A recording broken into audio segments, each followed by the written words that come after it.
everyone. In this particular presentation, I will be discussing on the concept of different types of DC motor. Just like how we discussed the concept of different classification for a DC generator, we are having different types of DC motors too. So broad classification of DC motors, first and foremost thing is depending upon how the field winding is connected with reference to or with respect to the armature of the DC motor, we will be having series wound, shunt wound as well as compound wound. If we have a field winding connected in series with the armature of a DC motor, we designate it as a series wound type. If the armature of a DC motor is connected in parallel with the field winding, we designate that particular type of DC motor as shunt wound type of DC motor. And if it is having a combination of both series and parallel or series and shunt combination, with reference to your armature of the DC motor, we call it as a compound wound type of DC motor. So with the help of circuit diagram and with the help of different equations, we will see what are these individual types of DC motors. When it comes to the category of compound type of DC motor, we are having just like similar to your DC generators, we have long shunt type as well as short shunt type. Again, we have depending upon the direction of the flux, whether it is getting added up or whether it is in the same direction or it is getting cancelled out depending upon the different directions of flux of series as well as shunt field winding. We have the categories in terms of cumulatively compound as well as differentially compound. So in both cumulatively as well as differentially compound, I have categorized it in terms of long shunt as well as short shunt. So let us discuss what these each and every individual type of DC motor represent.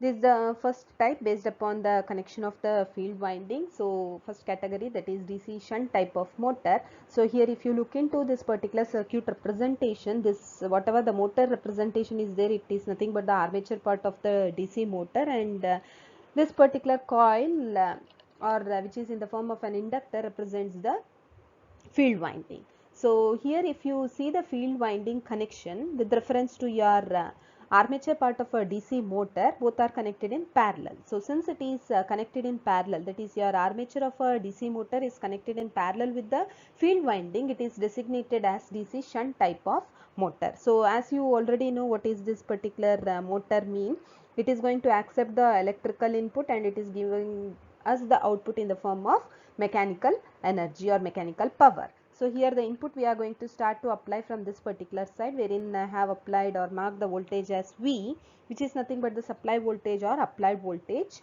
V. So if you apply the KVL to this particular loop, I will be obtaining this equation. So let me just show you how to apply the KVL for that loop. So if I apply KVL something like this, so we will be having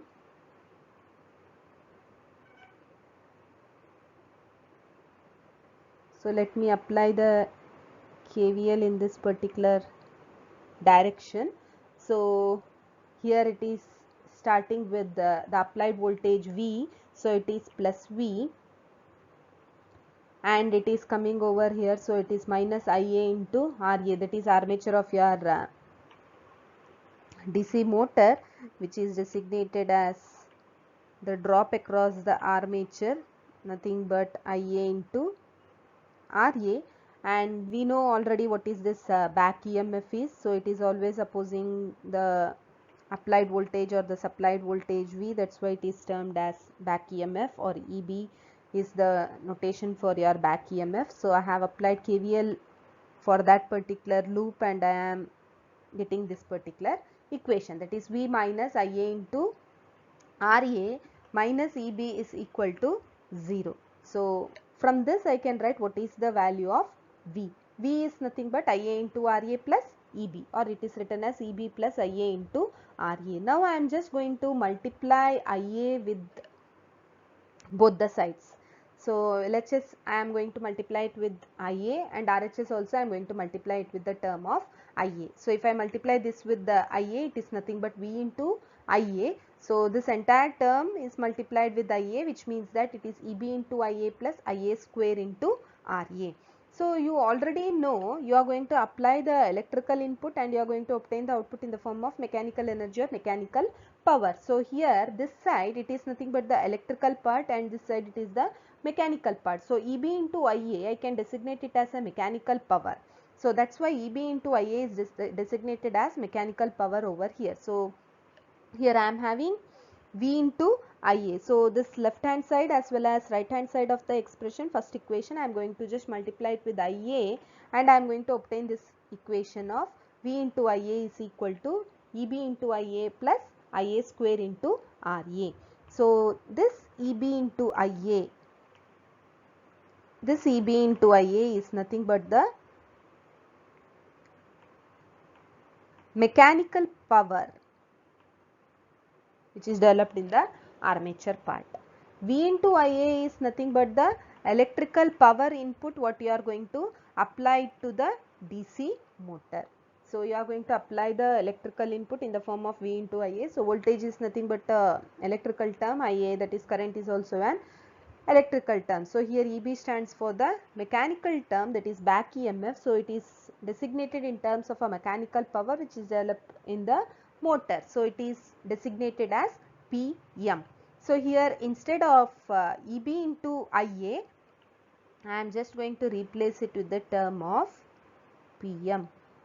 So that is mainly depending upon this equation. So here I can write now.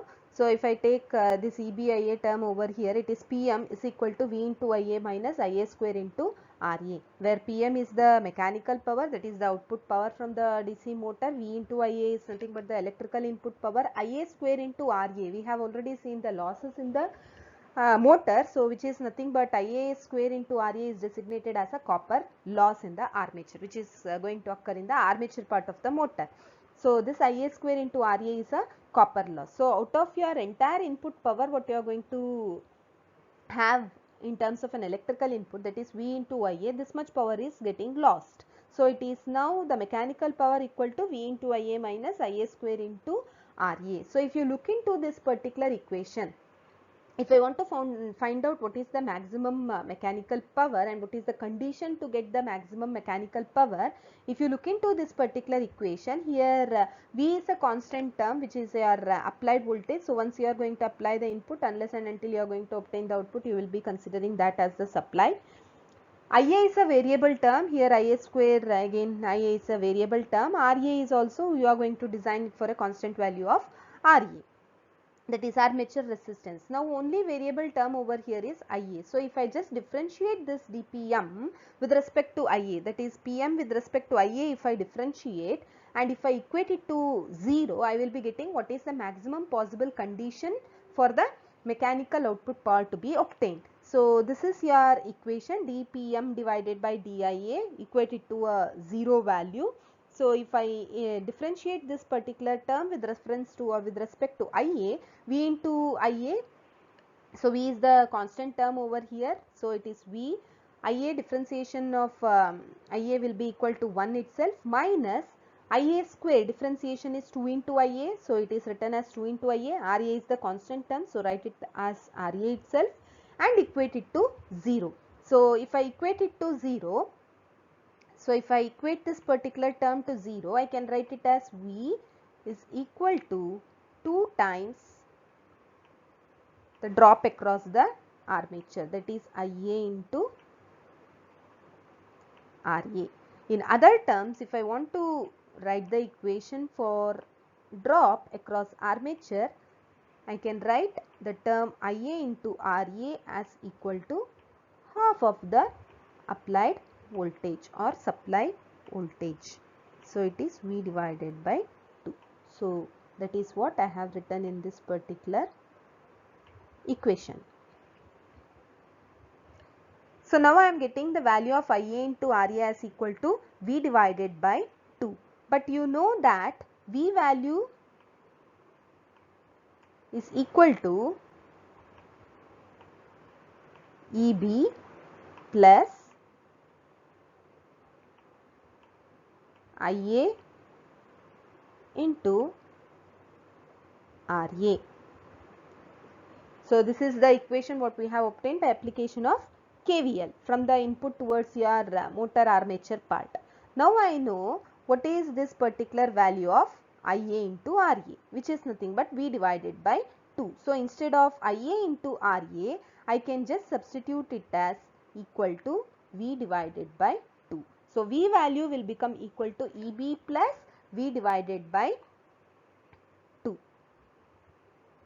So if I just see this equation, I got it from this particular first equation, wherein I have replaced the value of Ia into Ra with this equation obtained, that is V divided by 2. So your main supply voltage V will be equal to Eb plus V divided by 2. You know V is nothing but the input, that is the applied voltage. Eb is the back EMF, which is always opposing your applied voltage or the supply voltage. So from this equation, if I calculate, the value of Eb will be equal to V divided by 2. So in order to have the maximum mechanical power to be obtained, the condition which I have to follow is nothing but back EMF is always equal to half of the applied voltage. If your back EMF value is exactly half of the applied voltage, then there is a possibility of obtaining a maximum mechanical power output. So this is the concept of DC shunt motor. One thing you have to remember is regarding the connection of the field winding, that is field winding has to be always connected in parallel with the armature of the motor. Then it is same thing, shunt field means the resistance corresponding to that field resistance value, we are designating it as shunt resistance RSH. ISH will be the shunt current, that is the field current. This is the back EMF developed, that is EB. Resistance of the armature RA, armature current IA. So this is the main supply voltage V, and you are going to have the direction of the current from here, because here the input applied is to the right hand side, because it is an electrical input.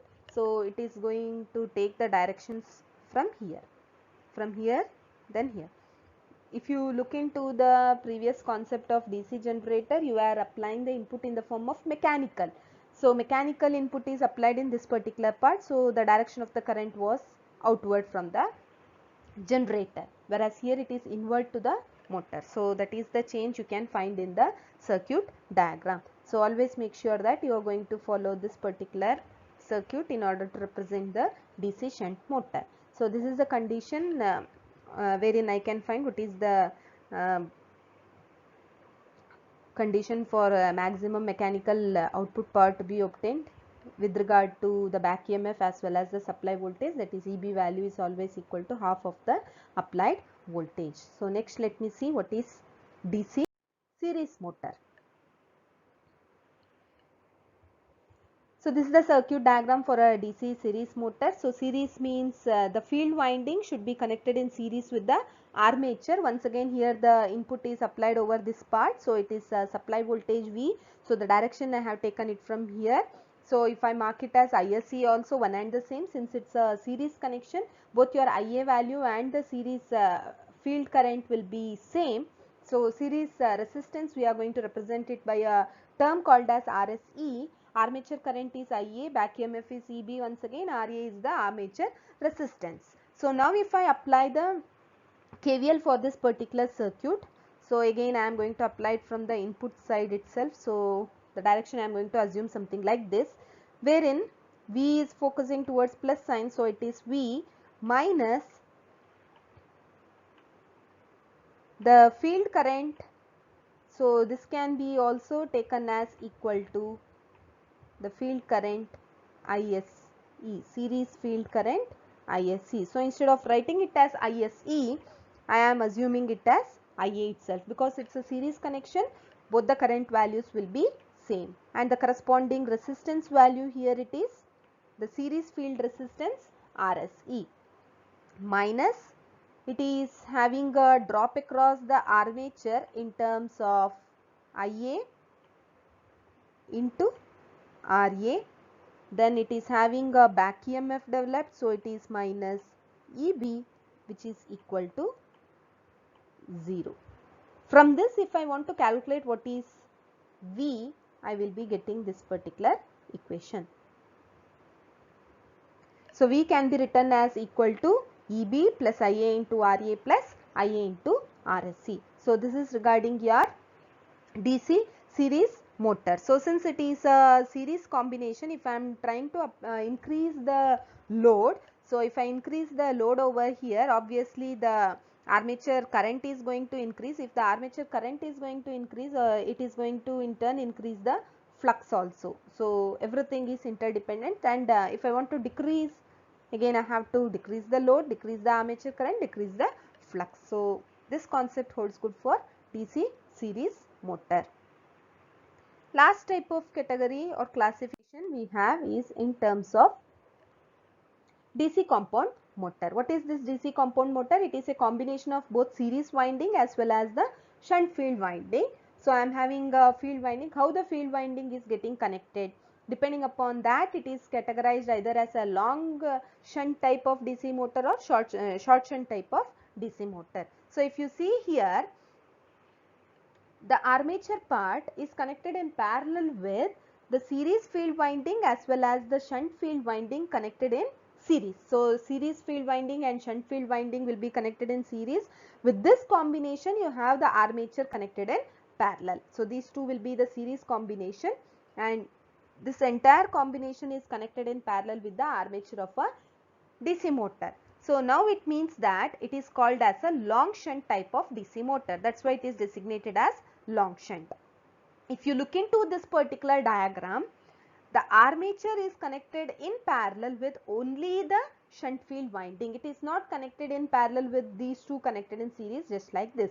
So if you compare with this length is shortened, right, because one of the winding is missing over here. So it is called a short shunt type of DC motor. Again the same thing over here, this is called as long shunt because your armature is connected in parallel with these two windings connected in series.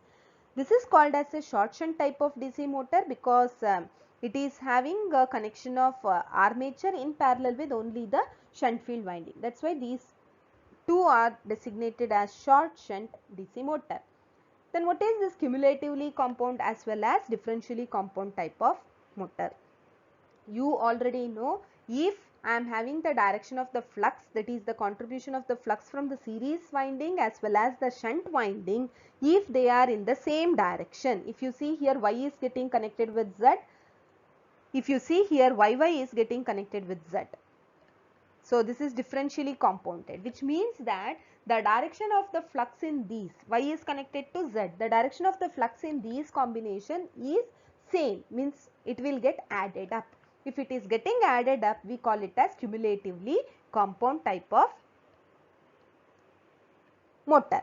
Now if you see here, in case of long shunt, I am telling about long shunt. In case of differentially compound, your YY is getting connected with Z. So this is the difference between cumulatively compound type of long shunt as well as differentially compound type of long shunt. So now if I consider this particular thing, YY is getting connected with Z, which means that the direction is getting reversed. Since the direction is getting reversed over here, chances are there the flux may get cancelled out. Here the fluxes will get added up, whereas here the fluxes will get cancelled out. So this type of connection we call it as differentially compound type of long shunt DC motor. Same way here also, I am having a cumulatively compound short shunt and differentially compound short shunt. It is quite reversed in nature. So Y is having a connection with Z, means that it is differentially compound short shunt type. YY is having a connection with Z, it means that cumulatively compound short shunt type of DC motor. Exactly reverse of this long shunt. So this is regarding DC compound motor. In DC compound motor, I have to concentrate on both the long shunt type as well as short shunt type, depending upon whether the armature is connected in parallel with just a field winding or armature is connected in parallel with both the series as well as the shunt field winding connected in series. And I have to even concentrate upon the parameter of cumulatively type as well as differentially type.